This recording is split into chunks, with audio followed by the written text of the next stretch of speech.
नमस्कार दर्शकों, कैसे हैं आप सभी। आशा करता हूँ सभी लोग स्वस्थ होंगे। और आज मैं एक नए विषय और अच्छे विषय को लेकर के आपके मध्य में उपस्थित हुआ हूँ। आज से हम एक श्रृंखला प्रारंभ करने जा रहे हैं जो कि प्रायः हमारे सनातन भारतीय धर्म में, हमारे सनातन वैदिक धर्म में लोगों की इच्छा रहती है कि भाई क्योंकि संस्कार पूरक ही हमारी पूरी संस्कृति है, क्योंकि संस्कार और संस्कृति के बिना हम अधूरे हो जाते हैं, पशुवत हो जाते हैं। मानव बनने के लिए हमें संस्कार की आवश्यकता होती है। इसलिए हमारे धर्म ग्रंथों ने यह निर्धारित किया कि प्रत्येक मानव को, जैसे जब किसी खदान से हीरा निकलता है तो वो हीरा खदान से निकलता हुआ नहीं चमकता है, उसको कई संस्कारों के माध्यम से, कई प्रक्रियाओं के माध्यम से उसे चमकाने का कार्य किया जाता है। उसी प्रकार से जब यह मानव उत्पन्न होता है गर्भ से, तब इसमें कई संस्कारों की क्रिया करी जाती है, तब जाकर के यह एक सुंदर, सभ्य, सुसंस्कृत एक मानव मनुष्य के रूप में विचरण करता है और संपूर्ण जगत में कल्याण की भावना से कार्य करता है। तो आज हमारा जो विषय है वह है संस्कार विमर्श। तो आज हम केवल इतना ही जानेंगे कि यह संस्कार शब्द कितना व्यापक है और इस संस्कार का अर्थ क्या है। कल से हम 16 संस्कारों के प्रत्येक एक एक वीडियो बना करके आपको हम उपलब्ध कराने का प्रयास करेंगे।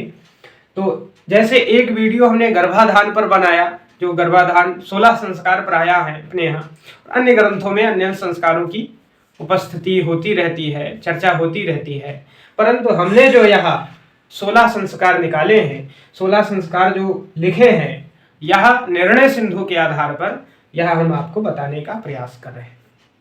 और अब हम आपसे कहें कि गर्भाधान, पुंसवन, सीमंतोन्नयन, जैसे यह क्रमशः हम इसी प्रकार से आपको वीडियो उपलब्ध कराएंगे। अब हम जानते हैं कि संस्कार शब्द कितना व्यापक है। सबसे पहले जब हम शब्द का बोध करते हैं तो हमें व्याकरण के पास जाने का अवसर प्राप्त हो जाता है। तो चलिए व्याकरण के पास में, जब हम व्याकरण के पास में जाते हैं, हमने आपकी जो है सुलभता के लिए ये इस बोर्ड पर लिखने का एक अभ्यास किया है, लिखने का जो है एक सत्र चलाया है।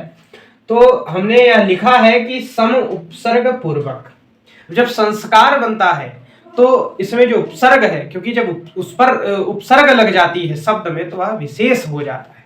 तो यह संस्कार शब्द विशेष है, इसीलिए सम उपसर्ग पूर्वक। किय धातु, इसमें धातु जो लगी हुई है वह किय धातु लगी हुई है और घई प्रत्यय लगा हुआ है। घई प्रत्यय लगाने के बाद में पाणिनीय सूत्र, अष्टाध्यायी से पाणिनीय सूत्र में संपरिभ्याम करोतौ भूषणे, इस सूत्र से भूषण अर्थ में, सुशोभित अर्थ में यह सिद्ध होता है यह संस्कार शब्द।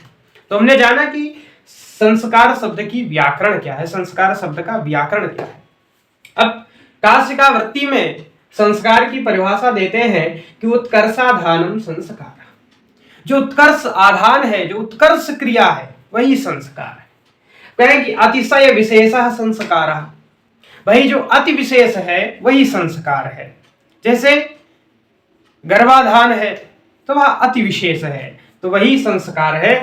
और केवल मात्र एक ही ऐसा पथ है जो हमें और पशुओं के मध्य में एक बारीक रेखा खींच देता है। यदि हम संस्कार जनित नहीं बनेंगे तो हम पशुवत हैं, बिना पूंछ और सिंह के। यदि हम संस्कारों को जानते हैं, संस्कृति को जानते हैं, क्योंकि संस्कार से ही संस्कृति फिर संस्कृत आती है।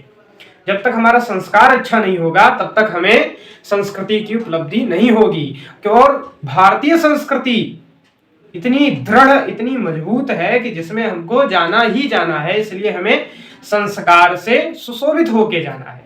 तो 16 संस्कार होते हैं। सर्वप्रथम जो संस्कार होता है वह गर्भाधान का संस्कार होता है। दूसरा संस्कार पुंसवन का होता है। तीसरा सीमंतोन्नयन, चौथा जातक कर्म, पांचवा नामकरण होता है।